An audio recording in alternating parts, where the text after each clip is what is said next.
Warning, this review will contain spoilers, and if you haven't seen the episode in the last 4 days and decide to go past this point, it's your own fault, so don't get mad at me. Can dragons, changelings and ponies ever get along? History will say yes, but a fractious relationship will inevitably make for a more eventful episode, right? Time to see if that is indeed the case. Ladies and gentlemen, welcome to PONES N STUFF.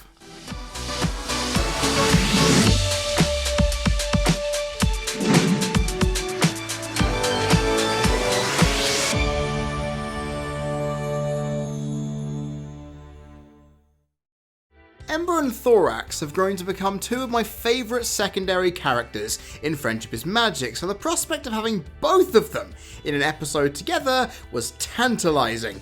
So I do have to ask a very pivotal question.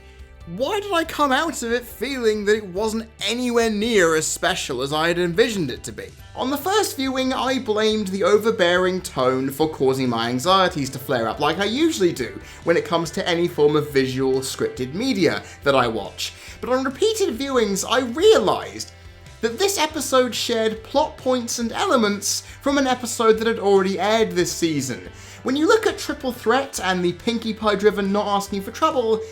they're not as different as they may seem from the outset. And when you look at the similarities, it's easy to see. The main protagonist of the plot visits or is visited by friends of episodes past as an ambassador to Ponyville to sort out issues with them, tackling socio-political problems in the process, which allows them all to learn a moral lesson that they benefit from. Pinkie had to journey to Yakistan and become essential to resolving a leadership crisis that opened up the Yaks to the outside world, aka the ponies. So what did Spike have to do in contrast exactly? He helped the Dragon Lord learn about friendship to some degree. He helped Thorax, the Changeling leader, deal with an authoritative leadership problem to some degree, and including ponies as well in this group of dragons and changelings, they all understood and learnt their flaws as a collective unit of species. Now, while it wasn't as clear-cut as its Season 7 predecessor, it did cast a shadow over this episode and made it unbelievably mundane and irritatingly predictable to where the structure of this slow-burning episode full of avoidance and somewhat decent character traits was left with very little to show and had very little fanfare to go with it, making you question just how much effort was put into strengthening an episode that for the most part felt like an afterthought, with its one-dimensional uneasy tone, static pace and elongated story, making it feel worthless as a whole, with the animation offering up very little outside of a few decent moments, and the music pretty much forgot its own existence throughout the whole experience. As you can see, much like Yakistan's escapade earlier on in the season, it was left clinging to life support, relying on those rarely seen secondary characters and their socio-political issues to drive their vehicle of an episode on dual autopilot, being the only thing that made this social anxiety trip feel less unbearable as it went on. And the message of trusting your friends, supplemented by themes of weakness versus strength and opposites attracting, tried to stop this episode from flatlining, but it wasn't given room to breathe as it was forced to hold its breath for one gigantic exhale in the conclusion, leaving its impact to be lessened incredibly, despite the fact that that conclusion was worth the arduous deluge through some quite incredulous and unrewarding empty sludge to get there.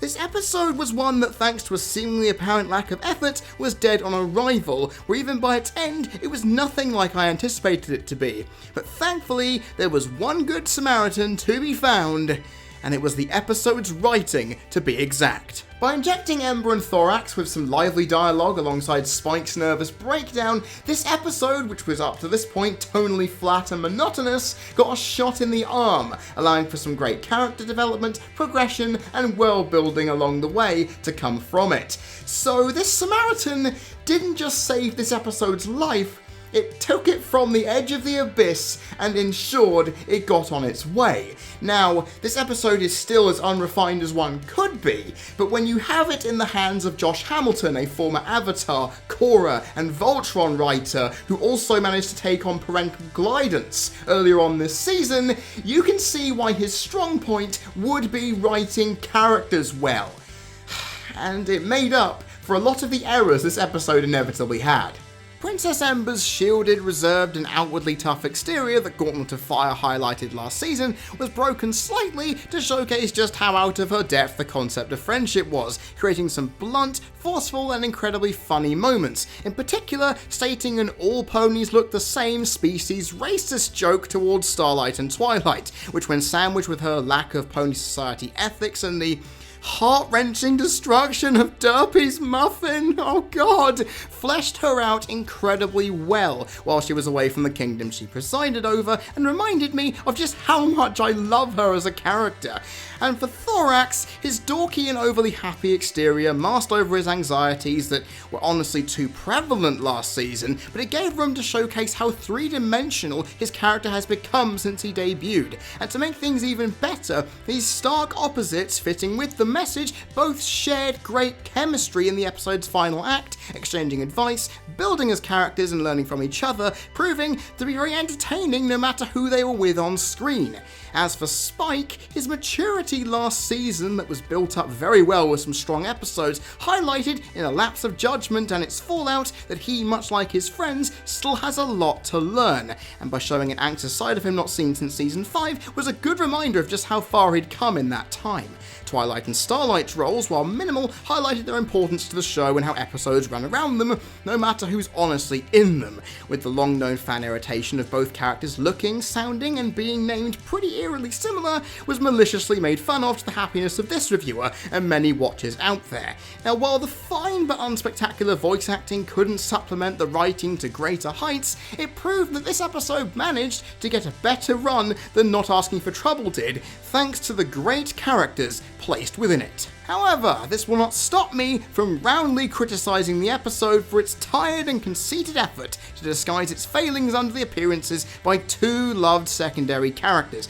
hoping that the fans would not notice. Then again, under my microscope, those failings were so easy to see that its illusion unravelled faster than a freshly knitted scarf. What is left behind beneath Ember and Thorax's wake is a wallowing and barely breathing near corpse of a visual experience that has very little to say for itself, brought back from the edge by the great writing of the characters it relied on so heavily to get by. It became a test of endurance rather than a test of quality to get through this episode, and while it had its moments of gut-busting, introspective and minimal visual clarity, I was left aghast at just how this episode full of promise and potential was allowed to fall so far from where it could have been, all because it was believed that a couple of decent moral lessons and two great characters appearing was thought that it could write a brilliant episode from the get-go, and I understand that is exactly what Josh Hamilton and his crew would have wanted, but this episode not only lacked substance,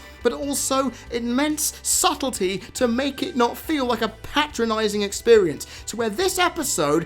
could not get anywhere away from the attempt that it was to cash in on two bankable characters that the people love. It just felt horrible to watch, and while this episode is getting critically mauled for the most part, it must be made apparent that thanks to its lone good points in the writing, character development, moral and minutest of animation wonders, that it has been left balancing precariously close to the edge of terribleness, resting on its laurels that I would only consider it a poor one instead. And I pray to the Lord Almighty, this is a lesson to any episode that thinks it can rewrite a prior one, no matter how small they do, and present it as something new, believing audaciously they can get away with it. Because if you are a writer on this show in the future who does this, you are going to be sorely mistaken in thinking you can, because a person like me will find out and rip you a new one, because this episode just got away with being classed as one of the absolute worst episodes this show has ever done by the skin of its teeth. And if you do that again, if you do this again, I am not going to be as courteous. I will use far bluer and coarser language and much more disabling rhetoric to rip that episode off the face of this earth and give it the mauling that it deserves. Because if you think the mauling I give in this episode is unjust, it is just a lesson to any episode that thinks it can try this again. Because a potential sleeper hit of this season that could have been great, thanks to sheer laziness, was left to wallow in its own sorrows, and I do not want to see that happening again. overall, Triple Threat scored a total of 6 out of 25, which is a D-, and if you aren't aware, that is exactly the same that Not Asking for Trouble got just a few months ago. Coming out of this episode, I hope I've been able to showcase that when the writers take plot points, character personalities, messages and themes from prior episodes, it makes it look incredibly bad and has a very negative effect on the one you are watching. They've done it many times, not just this once, and this, I believe, for me, is the tipping point, because as you may not have noticed, when that does happen, it leaves creativity at the door to rot, inevitably leaving us with, well, a barren shell of what could potentially have been something exciting. So I'm hoping Campfire Tales, next week's episode, can offer up that creative spark that this one was indeed lacking. I have been Freddie Thomas, you've been people watching. This has been another episode of PONES N STUFF for the CC Network, and I will see you all next time.